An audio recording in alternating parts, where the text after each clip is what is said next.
اسلام آباد high court نے 190 million pound case میں بانی P T I Imran Khan اور بشرا بی بی کی اپیلیں باقاعدہ سماعت کے لیے مقرر کرنے کا فیصلہ کیا ہے۔ عدالتی فیصلے کے مطابق مرکزی اپیلوں کی سماعت 7 مئی کو ہوگی، جس کے باعث سزا معطلی سے متعلق دائر درخواستیں غیر مؤثر قرار دی گئی ہیں۔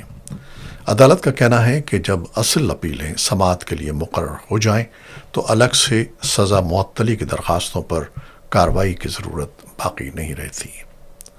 دوسری جانب بشرا بی بی کو طبی سہولیات اور اہل خانہ سے ملاقات کی اجازت سے متعلق درخواست پر بھی عدالت نے اہم احکامات جاری کیے ہیں۔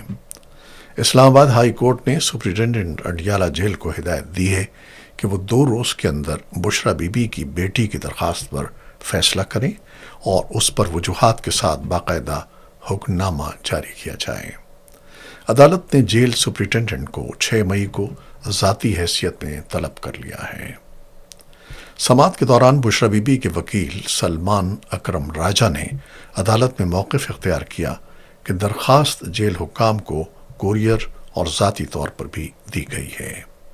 اس پر عدالت نے اسٹیٹ کونسل کو ہدایت کی کہ وہ آئندہ سماعت سے قبل درخواست پر فیصلہ یقینی بنائیں۔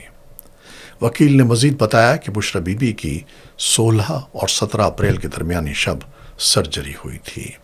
اس پر جسٹس ارباب محمد طاہر نے ریمارکس دیے کہ یہ معلومات میڈیا پر بھی موجود ہیں، تاہم جیل حکام کو باقاعدہ فیصلہ کرنا ہوگا تاکہ قانونی تقاضے پورے ہوں۔